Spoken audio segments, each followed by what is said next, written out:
Life will knock you off balance. The question isn't if, but what do you do when it does? Today, I'm sharing what keeps me grounded. Let's tap in.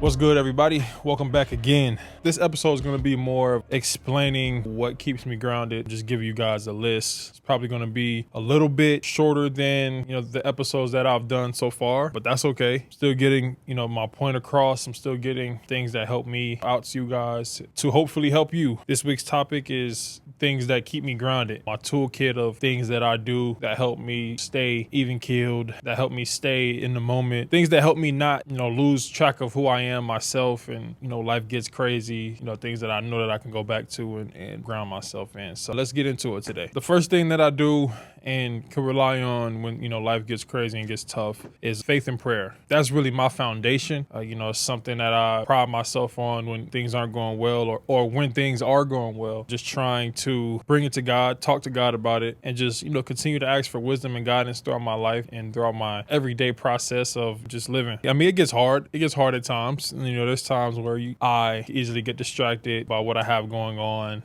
traveling, workouts, whatever the case is. It definitely gets to points of time where I kind of get away from it, but always try to remind myself and have grace with myself and just dial it back in and get back to the prayer. For me, praying is really not about saying the right words or saying the right things. I think I look at prayer as something that helps me get all of my thoughts and all of my feelings and getting all that out to God. And I mean, he already knows, but for me to build that relationship with him and reach out to him and extend that line of communication. Every time I pray, it's not perfect. It could be quick prayers, long prayers. It doesn't have to be this perfect words or big words or whatever you guys are thinking it has to be. It's really, for me, it's an open line of communication with God throughout the day that I try to, get back on track with, and just use that as my, like I said earlier, as my foundation. For me, I think even just 10 minutes of good conversation with God can help shift your whole day, even 5 minutes or whatever the case is. Like, I just feel like any quality conversation from the heart can help you shift your whole day and help you get insight that you didn't have before. I've experienced that. That's why it continues to be the main thing that I try to fall back on when things are going however they're going in life. My prayer time and prayer days, I pray in the morning when I wake up. I pray before I play games, before I check in, before I work out. It could be I'm just chilling at the house, just cleaning my room or watching a show or doing something. If I get the urge to pray, I take time to talk to God and just tap in with God and make sure that he's still a part of what I'm doing. I don't want to do anything in life that I don't need God for. You know what I mean? And that's something that I don't want to go away from. I need God for everything, and I want to make sure that God is involved in everything that I do. So my prayer time looks different each day. I just get the urge to pray and I do it. I just try to get on track with that. My second thing that I fall back on in times of chaos and uncertainty is my music and creativity. I feel like music is such a beautiful art. You can put your feelings and your thoughts into a song and it can reach the whole world. And that's something that is beautiful to me. That's the beauty in making music and putting your words into lyrics and forming a song that somebody else in the world can relate to and listen to when they're going through tough times and things like that. So I definitely think music and creativity is up there for me, that in terms of things that help me calm down and make me relax and get my feelings out. I look at music as therapy. Not only music, but any creative art that you are involved in, I feel like can get whatever is inside of you out. And that's a form of therapy in itself. We go through a lot of thoughts per day. I don't know the exact number. I'll actually look it up after this video and throw it on the screen. How many thoughts an average person has throughout the course of the day. But we have all of these thoughts, and I think the best way to organize them in our minds and in our brains, keep them from overwhelming us and getting us off track. You go create a song. You like to paint. What I know, certain people building Legos and doing those things, like, it's all creative. And I think those things get your mind moving and get your mind distracted from those thoughts that could come into our minds throughout the day. Number 3 is getting off social media. This actually should be up there under my prayer, but it's still high on the list. But this one helps me out a lot, man. I think being able to take breaks from seeing media and videos and a lot of the things that people post, and you see a lot of negative stuff, a lot of positive stuff, all of that could take a toll on your mind, could take a toll on your spirit. I know for me, when I delete the app off my phone, put it away and kind of just be in the moment, be present in life, do things in real time, instead of scrolling on my phone all the time. It actually helps me reset and realize what's most important. Helps me reset my mind and be present in the moment. Things that are right in front of you, you appreciate more instead of, overlooking it because you're distracted about something you saw on social media, something that isn't good for you spiritually. You see a lot of things and those sit on the back of your mind, believe it or not, throughout the day or days, and they could take a toll on you. So I just try to, at times, when I feel it's necessary, put the phone down, put my apps down, and read books and be present. And I think that has helped me a lot in times of just chaos in my life or chaos in the world in general.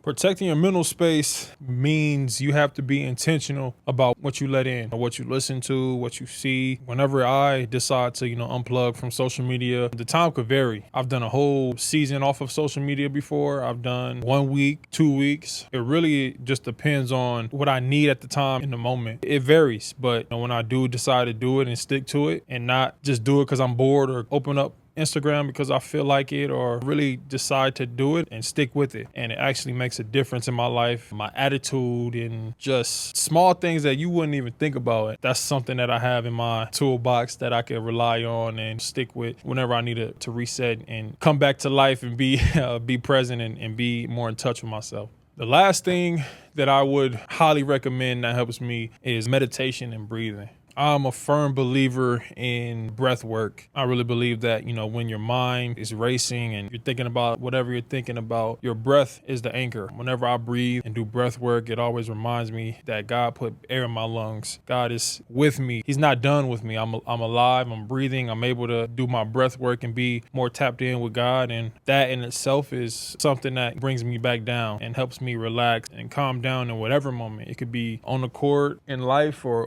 whatever it is. But whenever I just take a step back and breathe and do my breathing exercises, I definitely see the difference in my mind and my body and the stress levels that I have after compared to before I started breathing. And it definitely helps a lot. So that's definitely something that I would highly, highly, highly recommend. If you haven't started, if you have, stay on it, stay with it, because it definitely can make a difference. Even with the breathing, even with all of the breath work exercises that I do, I still like to meditate as well. You can pick whatever meditation method you like. Sometimes I see people do guided meditation. Sometimes I see people do just sitting in quiet still and just clearing your mind. For me, I do a little bit of both. I really like the guided meditations. Also like just sitting quiet, sitting in silence and just letting thoughts roll off, not forcing anything, not trying to think about certain stuff, but just sitting in silence, sitting in quiet spaces, just letting the world and letting God talk to me and just letting whatever happens.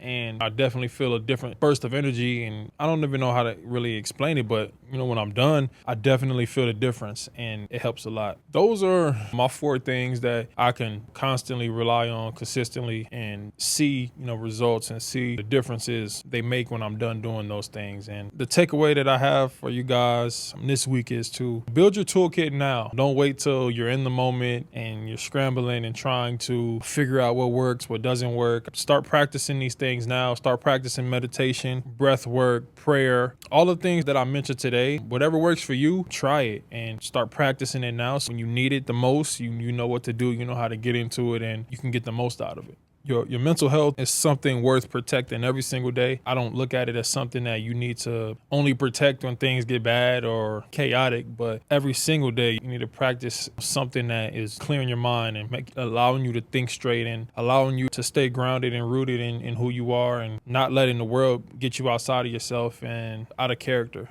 So I would definitely advise you guys to pick one of the things that I've talked about in this video and practice that.